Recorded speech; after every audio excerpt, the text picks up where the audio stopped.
Welcome to Dishing Up Nutrition, brought to you by Nutritional Weight and Wellness. Today, Nikki and I will be talking about arthritis and the pain that goes with it. Currently, there are approximately 55 million Americans who have arthritis. That's approximately 1 in 4 people who are suffering from arthritis. Osteoarthritis is the most common form of arthritis. It's the wear and tear arthritis. Whereas rheumatoid arthritis is considered an autoimmune disease. Autoimmune rheumatoid arthritis is when our own body attacks the healthy joint tissue, and it affects approximately 1.3 million people in the United States, and it occurs more commonly in women than in men. Well, hello, everyone. My name is Teresa Wagner, and I am a registered and licensed dietitian. I am also a runner, so I really try to make sure that I'm taking care of my joints, especially my knee joints. If you are a runner, I suggest supporting your cartilage with good quality glucosamine and chondroitin combination supplements. There are 2 supplement options I really like for this. The first is called Chondroflex, and it's from Orthomolecular. I like it because it contains glucosamine sulfate, chondroitin sulfate, bromelain, which comes from a pineapple, and vitamin C, all of which have a long history of research and use for supporting joint health. I also will recommend glucosamine chondroitin complex with MSM from Source Natural. It has added MSM to it, which plays a critical role in the integrity of the joints and the connective tissue. So this is an either or, it's not a both. So one or the other. So either the Chondroflex or the glucosamine chondroitin complex with MSM. For either of these, you take 3 capsules per day to ensure you are getting the 1,500 milligrams of glucosamine and the 1,200 milligrams of chondroitin for the protection of your joints. We need the right amount to support joint health. And many of my clients will say, I've tried glucosamine and chondroitin supplements and they don't work. But when we take a closer look at their bottles and see what they're actually taking, it's nowhere near that amount. So we need to take enough of those support nutrients. What was researched and showed positive results in reduction of joint pain was having that 1,500 milligrams of glucosamine and 1,200 milligrams of chondroitin. So check your bottles, see what's in your bottle. It's so important to make sure that you're getting enough nutrients.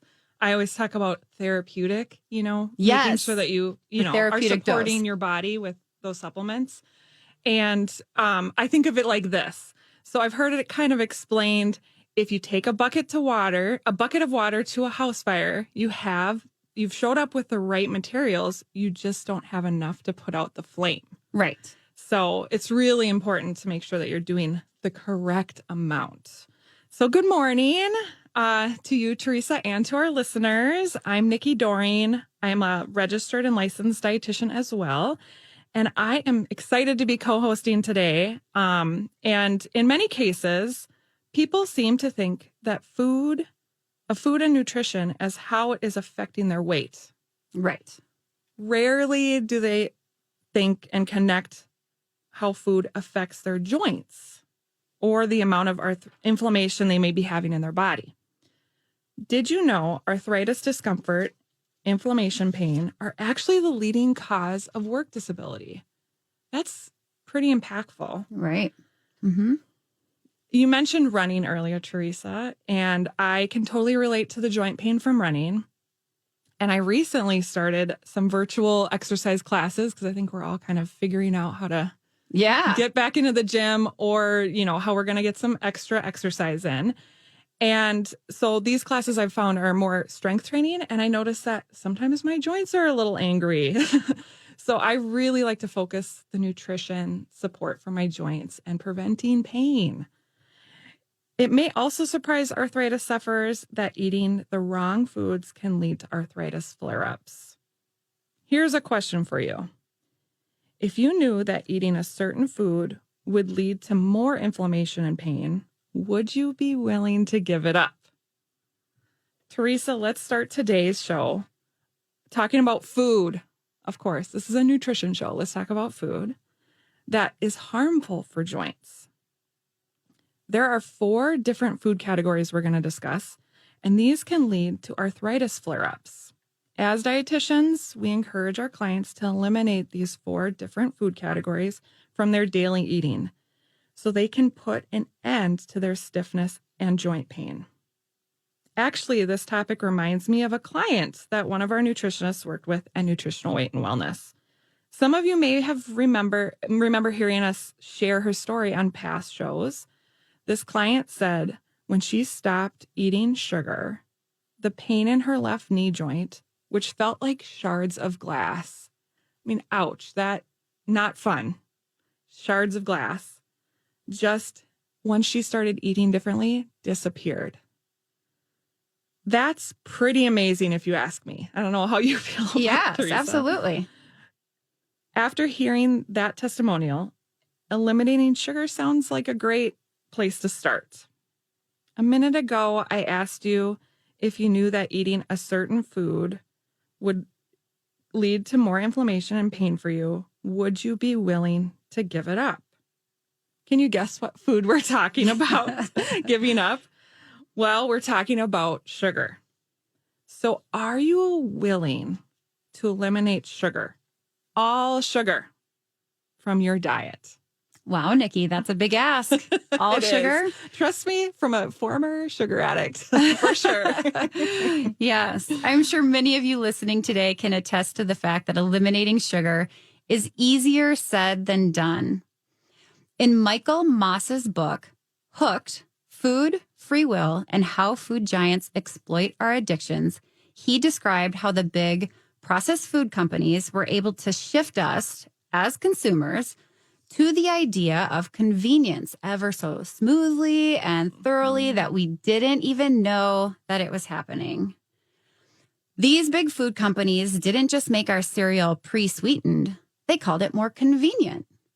Consumers didn't have to sprinkle a little sugar on their kids' cereal because it was already done for them. These cereal companies used an arsenal of more than 60 different types of sugar, from corn syrup to concentrated fruit juice, to sweeten those cereals. Michael Moss went on to say the food companies went through every aisle in the grocery store, sweetening products that were not originally sweet. Their goal was to achieve what the food technicians called the bliss point for sugar. They used the amount of sugar that would cause the go part of the brain to get aroused so that the break in our brain had no chance to say no. We couldn't stop with one. Then bread was given sugar to achieve at a bliss point for sweetness, as was yogurt and tomato sauce, the pickles, and on and on. Pizza became a high sugar food and people became addicted to pizza. Now, 3/4 of the items in the grocery store have added sugar. And we have long thought that being drawn to sugar is because of how sweet foods taste. But more recently, it's been discovered that even if your tongue can't taste the sugar, you have nerve cells in your stomach that sense the presence of sugar in your foods, independent of their taste. So think of those pickles, the tomato sauce. These nerve cells signal to the brain via the nervous system to release dopamine, a brain chemical that makes you want to eat more of that food that you were eating. So the pizza, the pickles, the tomato sauce, or whatever, even if you can't perceive the taste of sugar. Isn't that wild? That's super wild. I just think, wow, there's a lot of sugar in the grocery store and added foods. And it kind of got me thinking about how much sugar we consume as Americans. So on average, each American consumes about 52 pounds of sugar a year. So, break that down a little bit. It's about 3 pounds per week, or equivalent of 6 cups. And if you really want to get, break it down even more, 288 teaspoons. So that's important because recommendation of a daily sugar intake is about 13 teaspoons. And really, I like clients around 6 teaspoons. Right. That's what the American Heart Association recommends. So, yeah, in a week, we should really only be consuming less than 91 teaspoons. So 288 to 91 is quite a big difference. Yeah, that's quite a jump. Well, on that note, it's time for a break. You are listening to Dishing Up Nutrition, brought to you by Nutritional Weight and Wellness.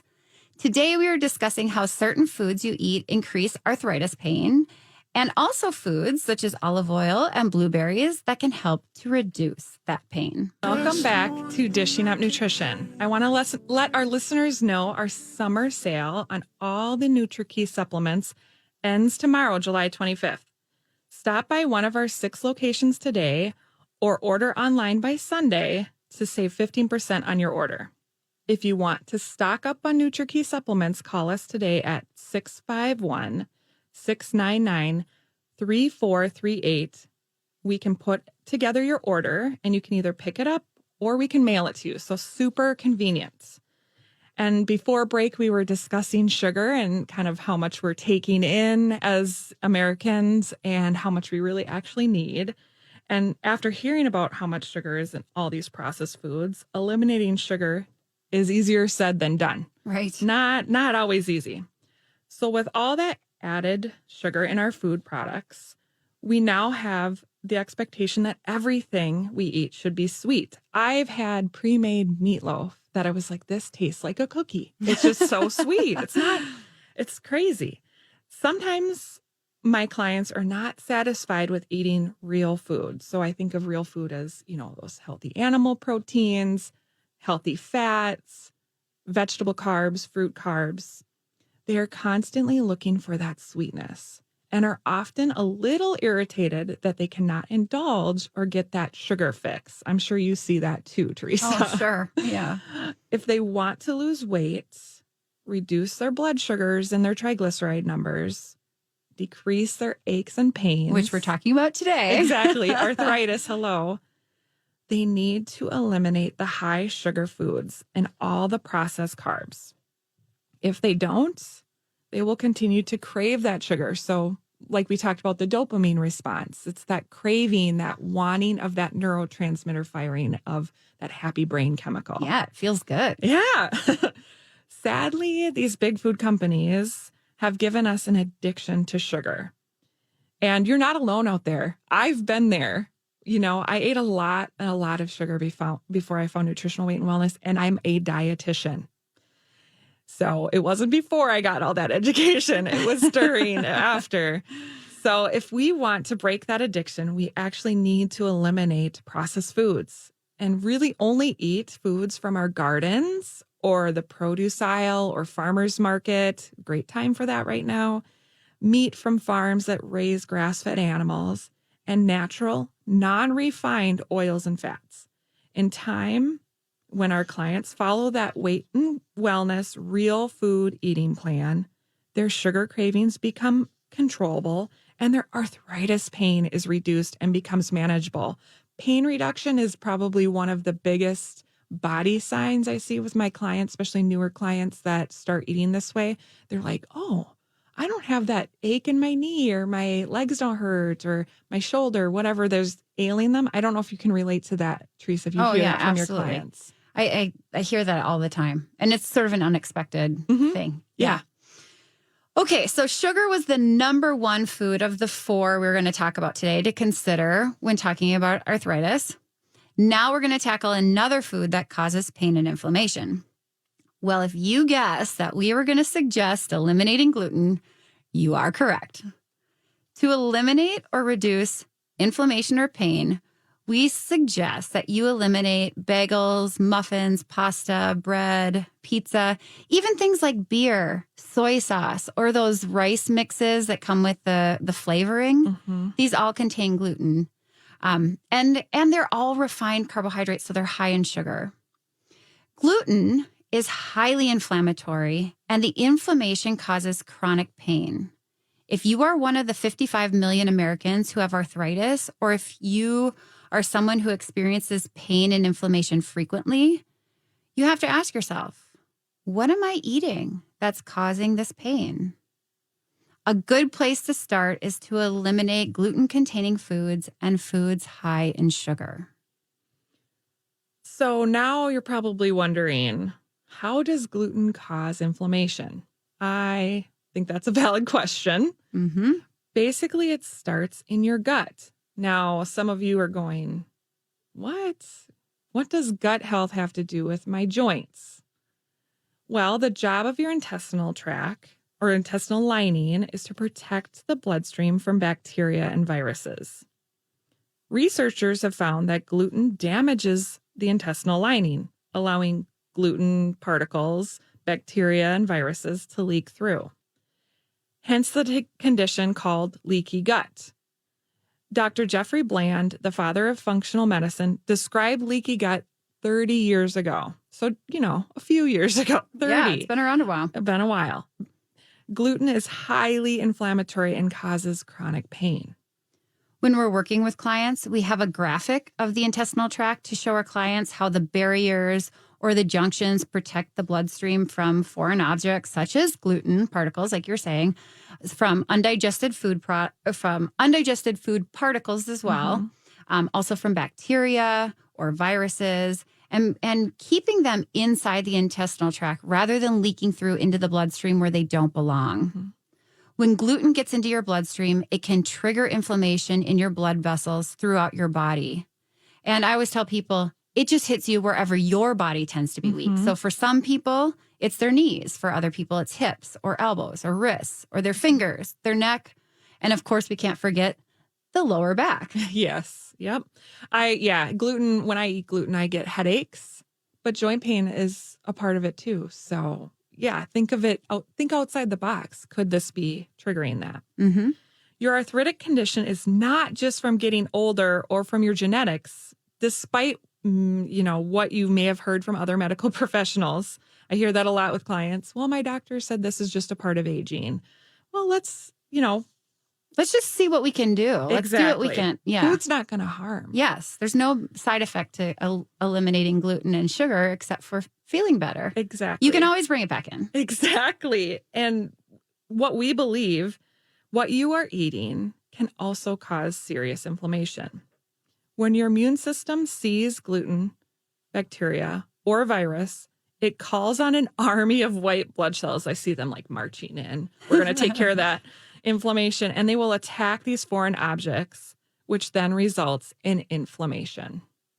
Yes. And then excess fibrin, which fibrin is a fibrous protein that helps with blood clotting. Well, this excess fibrin builds up and your red blood cells cannot deliver sufficient oxygen to the joint cells for healing. The real cause of pain is excess fibrin and inflammation. Depending on what you eat, your body should make and release proteolytic enzymes, which are chemicals that break down those proteins. The job of these enzymes is to dissolve the fibrin before it gets out of control. So when you're eating bread, bagels, and other gluten-containing foods, your immune system is always switched on and you have inflammation raging in your body all day and night. When inflammation occurs, fibrin builds up and then the red blood cells cannot deliver oxygen to the joints and muscles. Fibrin and inflammation are the real cause of pain. This is a very complicated biochemical process. And fibrin can either be a friend, it certainly has an important role in the body, or can be a foe, depending on many aspects of your health. While you are listening to Dishing Up Nutrition, and in an effort to lower inflammation, cooking from home really helps because you get to control the ingredients. You can avoid sugar, excess sugar. You can avoid gluten, and you can avoid those refined oils much easier when you're cooking at home. Well, to help you, we're offering cooking classes. Our Zoom cooking classes have been really popular. We just finished up with Cooking Heart-Healthy Meals. And in the month of August, we are featuring another new class, Creating Healing Foods for Your Gut. Much of our immune system lives in our digestive tract.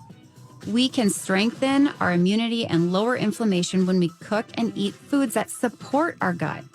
When we come back from break, Nikki will tell you how to sign up for one of our cooking classes. Welcome back to Dishing Up Nutrition. Before break, Teresa mentioned our cooking classes. All of our cooking classes are Zoom friendly. Marianne, our culinary and nutrition educator, will be teaching Creating Healing Foods for Your Gut twice next month, on August 10th and August 12th.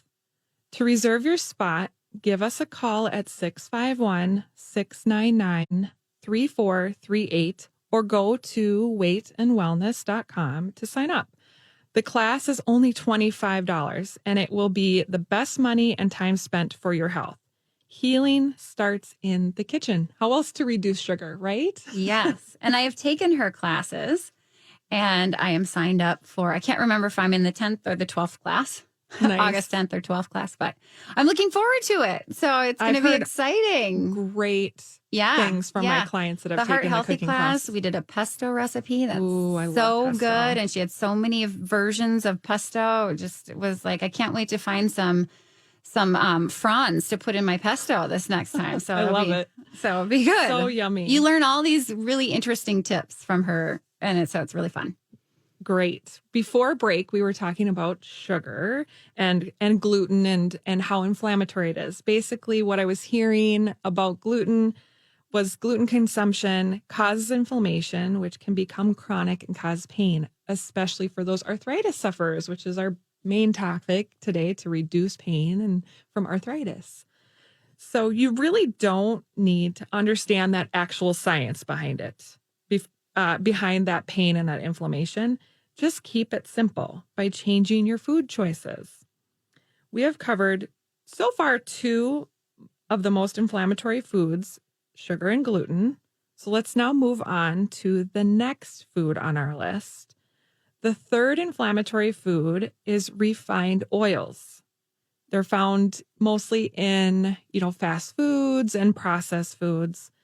We encourage our clients to eliminate soybean oil, canola oil, corn oil, cottonseed oil. These oils are all inflammatory for our body. And I just want people, if you have some vegetable oil in your cupboard or pantry, please throw it away and replace it with avocado oil or olive oil or something else. They're so inflammatory for your body. Yeah. So, a lot of people, vegetable sounds really healthy, right? But really it's a blend of these oils I just mentioned. Exactly. Mm-hmm. By contrast, olive oil and omega-3 oils are anti-inflammatory, as well as the other oils that we just mentioned too, the avocado, the coconut.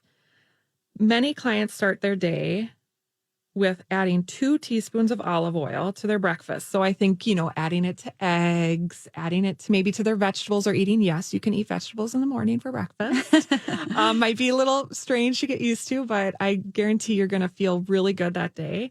And remember too, if you get pasture raised eggs, those are a source of omega-3s as well. So I've actually added olive oil to protein shakes. Oh yeah. Too, because you don't taste it. So, very anti-inflammatory there. And then they also, for part of their anti-inflammatory program, they're taking 4,000 to 6,000 milligrams of omega-3 fish oils daily to control their inflammation. And that's a lot higher than what most people are taking. It sure is. And I know with some of my clients with osteoarthritis, we go as high as 9,000 milligrams, which is quite a bit. So, but it can really be helpful to oil up those joints. Yes. Okay, the fourth inflammatory food, or should I say beverage, is alcohol. Alcohol is very inflammatory, so the best choice is to eliminate it. So here's a challenge for you. Eliminate all alcohol for 6 weeks and just measure your level of inflammation. See how you feel. And I would say keep sort of a record. Give, maybe put it on a scale of 1 to 5 so that you can see, because when things go well, we don't notice. We notice it when they're not going well. All right. And if you have cancer or arthritis or heart disease, Alzheimer's, or any autoimmune disease, no alcohol is recommended because these are all diseases of inflammation. So, yeah, I have a great story about alcohol and personally, before I started at Nutritional Weight and Wellness, I definitely had my wine a few times a week. And I remember after starting working here, I remember hearing about the pain and inflammation and alcohol. And I realized that after I drank a glass of wine, I would feel really a lot of joint pain in my hips. And it felt like I was much older than I really am. And I'm like, oh my gosh, I actually saw it. So that, taking, inventory is really important. absolutely. Now that, I was going to say, So we said the things to avoid. Nikki, do you have some ideas? Or we should talk about the ideas that we should include. Yes, because let's be real. What do we want to eat? What do we want to eat? We can't just not eat. So let's share those anti-inflammatory foods to add into your diet. Here's some of the top 8 foods that will help reduce your inflammation. Number 1, broccoli. My favorite. Broccoli. Yay. I mean, that's such a dietitian thing to say. I know. We all love it. So broccoli is anti-inflammatory when cooked or when you eat it raw. So the reason why, we're going to talk about some antioxidants coming up. Broccoli is one of the best sources of the antioxidant sulforaphane. Sulforaphane. Thank you, Teresa. Sulforaphane, which has powerful anti-inflammatory effects. Yes. Okay. And so number 2 on our list is olive oil, which contains an antioxidant called oleocanthal, which its effects, that oleocanthal, have been compared to anti-inflammatory drugs like ibuprofen. So we always want to buy a good quality olive oil, and those are found in dark colored bottles. Number 3 on our list is blueberries. Start your day with blueberries. Perhaps you even put it in your morning protein shake. Blueberries have anthocyanin antioxidants, which not only have anti-inflammatory benefits, so reduce that pain and inflammation, but they also support your immune system by increasing the number of natural killer cells that you produce. These natural killer cells are white blood cells that help protect you from viruses and from cancer. I love blueberries, especially I like that idea of putting them in your protein shake. Yes. So number 4, anti-inflammatory food, fish. So wild-caught salmon is really high in omega-3s. I really like on our website the salmon bake recipe. It's super simple. And I think right now, summertime, people don't want to turn on the oven. So that air fryer can be your friend. You can cook salmon from frozen in an air fryer or even grill it. Yes, I grill all the time, salmon all the time. Mm-hmm. Exactly. Leave the skin on, it helps. Yes. And the reason why those omega-3s are important is they inhibit inflammation by interfering with our body's immune response, which is an inflammatory response. We talked about the white blood cells coming into action and causing inflammation, a very needed and important part of our body's function, but we don't want that to chronically happen. Right. And number 5, food, nuts are, really good for anti-inflammatory properties. You can eat them raw or even slow roasted in your own kitchen. So that's probably the best way to do them. And nuts are high in alpha-linoleic acid, which is another omega-3 that doesn't get talked about a lot. They also are high in magnesium and vitamin E, and all of these are anti-inflammatory. Number 6, we recommend you add fermented foods to your daily routine. Full-fat plain yogurt, sauerkraut, or kimchi. On the label, it should say live and active cultures. Mm-hmm. They're in the refrigerated section. Fermented foods. These increase the amount and variety of beneficial bacteria in our gut. And we know that what's good for the gut is usually good for the entire body. Number 7 is papaya. Papaya is high in papain, which helps to break down proteins into peptides and amino acids. So think back to our conversation about fibrin, that protein buildup in the joints that blocks the oxygen to the cells and increases pain. Well, papain can help with that breakdown of those proteins. And number 8, green tea. It's rich in polyphenols, which fight free radicals that can damage your cells. Now, this is not an exhaustive list. We didn't mention the lycopenes in tomatoes, or the curcumin in turmeric, or the quercetin in onions and peppers. The list can go on and on with those beautiful, colorful, natural plant foods. They have these components to them that are so anti-inflammatory. So eating a variety of colorful fruits and vegetables, and that does not include white foods like jicama and cauliflower. So colorful, but even white. Yes. These are all real foods that help to reduce inflammation.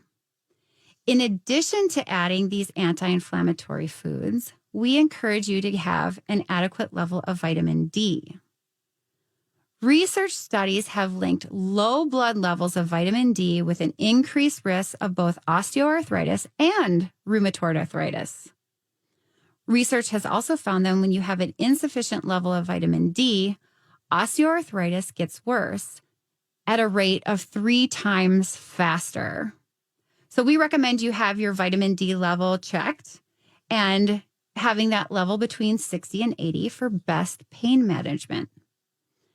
If your vitamin D level is low, we suggest you add a vitamin D supplement to your daily routine. I know that I take vitamin D almost every day. I am tanner than I normally am, so I am assuming I am getting some vitamin D from the sun these days. Mm-hmm. So I don't do quite as much. Sometimes I skip a day if I know I'm going to be out in the sun for the most part. But otherwise, yeah, I take 5,000 IUs of vitamin D every day because it is such an important part of being healthy on so many levels. Yep. I was just going to say it does so much in our bodies, and we really like to talk about how important that vitamin D is. Yes, we do. Well, you are listening to Dishing Up Nutrition. You may be wondering, what are some of the supplements we suggest to reduce inflammation? Well, this is a new one that I don't think that we've talked about before on the radio show. It's kind of a hidden gem. Mm-hmm. We recommend proteolytic enzymes. Remember, proteolytic enzymes are the enzymes that break down proteins. These enzymes have been available and effective since the 1930s, but they're not very well known by consumers. Many clients have found this particular supplement, it's called Vitalzyme, to be very effective in reducing that fibrin and reducing inflammation. This supplement should be taken on an empty stomach, so no food in your stomach. It is not an enzyme to digest food. It is to be used to digest you, basically, that fibrin buildup. Yes. And it helps to reduce inflammation. Welcome back to Dishing Up Nutrition. Another natural anti-inflammatory supplement is a widely used herb from India called Boswellia. I'm going to actually spell that because that's maybe a new word for people. And yeah, we're doing all kinds of new supplements today. So it's spelled Boswellia, Boswellia. Clients take 3 to 6 tablets per day of Boswellia extract for pain management. And I actually have another supplement recommendation, and it's really well known for its anti-inflammatory effects, and it's called curcumin. So today, you can get the 15% off our NutriKey Curcumin 400, and our recommendation for taking that for anti-inflammatory properties is taking 2 capsules daily. And we recognize that you cannot out-supplement a poor diet. Eat real food first is our motto. Right. And yes, and that's what we say too. Baseline, foundational, it's what you're eating. You cannot out-supplement a diet that's not working for you. So if you have inflammation because you're eating too much sugar, there's not enough turmeric in the world to undo that. Exactly. So, or if gluten is not working for you, you cannot just take Boswellia extract and expect that that's going to undo that. Mm-hmm. You have to have the diet in order first. Yes. Exactly.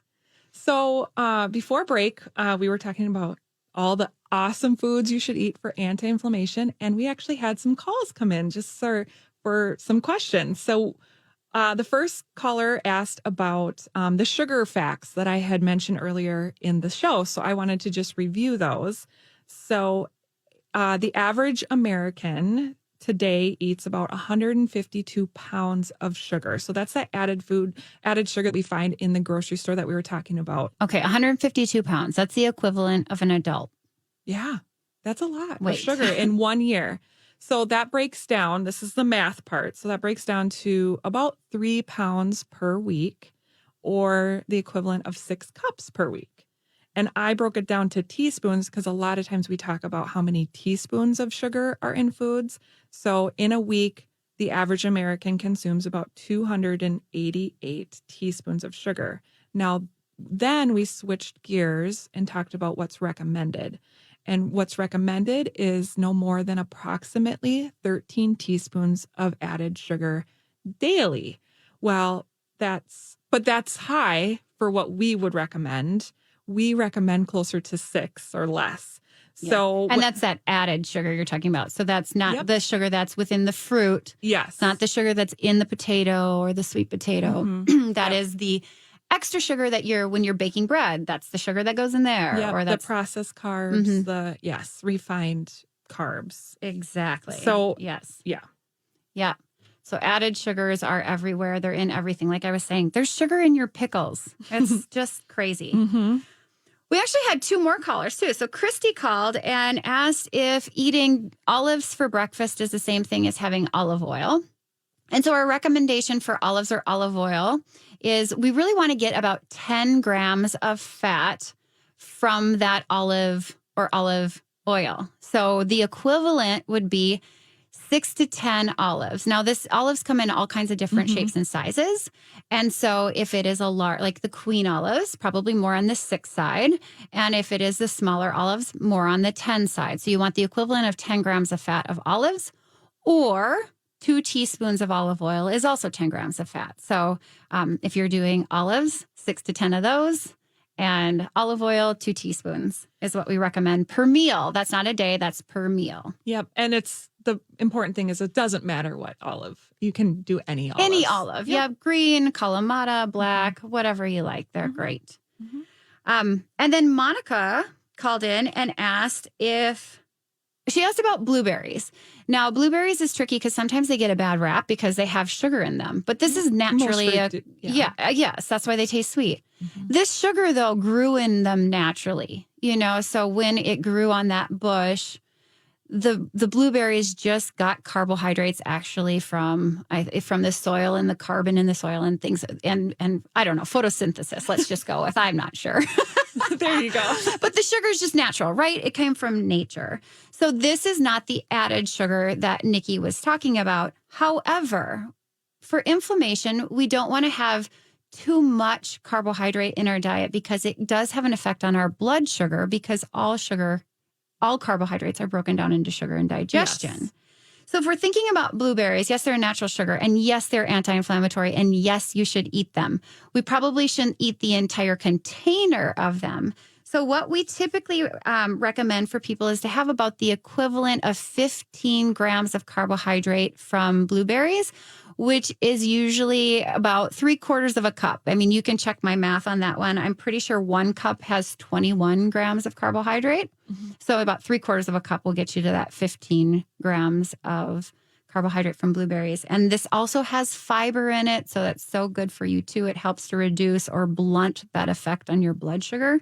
So yes, eat the blueberries. And a great way to eat the blueberries is in a protein shake that we have on our website. And I think Nikki has the recipe there that she can tell us about. Yes, I pulled this from the website just for helpful. So it's free. Just go to our website, weightandwellness.com, and type in blueberry lemon smoothie recipe. And it'll so pop good. up. It's so good. And so you can get those blueberries in easily, anti-inflammatory.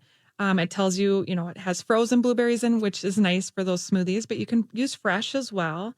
And then it also includes a scoop of the key greens and fruit, which I think, that's a bunch of servings, antioxidants from 20, I think it is. The equivalent of 20 servings of fruits and vegetables, the antioxidant equivalent of 20 servings, which if, all those things that we talked about before, if you read the label on it, you'll have a hard time reading it because it is all those words that we struggled, the anthocyanins and the...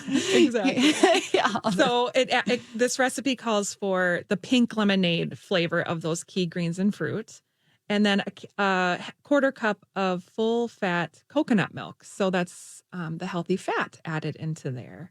And then you add your scoop of protein powder, which is just tasty. I mean, that sounds just refreshing. Yeah. That protein shake. Yeah. And not to sound too commercially, but if that sounds really good to you, they're on sale right now. Exactly. The key greens are on sale. So this is a really fun time to try some of those things that maybe you don't already have. Mm-hmm.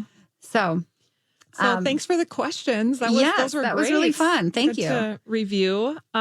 So we talked a lot about those healthy foods, broccoli, olive oil, blueberries, all of, nuts and seeds, all those anti-inflammatory properties. Let's just do a quick review of the ones to avoid. Mm-hmm. So think of, these foods you're avoiding to avoid pain.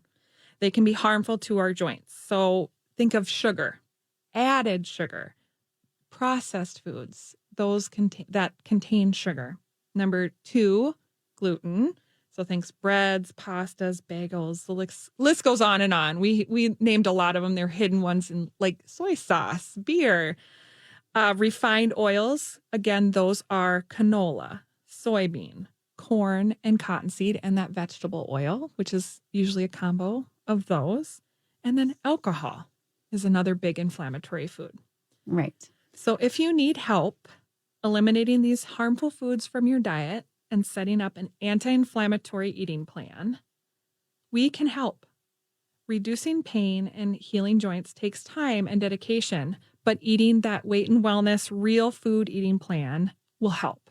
And we've known it from many, many clients. Oh yeah, my knees don't hurt as much. My hips don't, my back, all of those things reduce pain. Call us at 651-699-3438 and let us set up an appointment for you to help. Well, our goal at Dishing Up Nutrition, our goal of the show of Dishing Up Nutrition and the goal of nutritional weight and wellness is to help each and every person experience better health through eating real food. It's a simple yet powerful message. Eating real food is life-changing.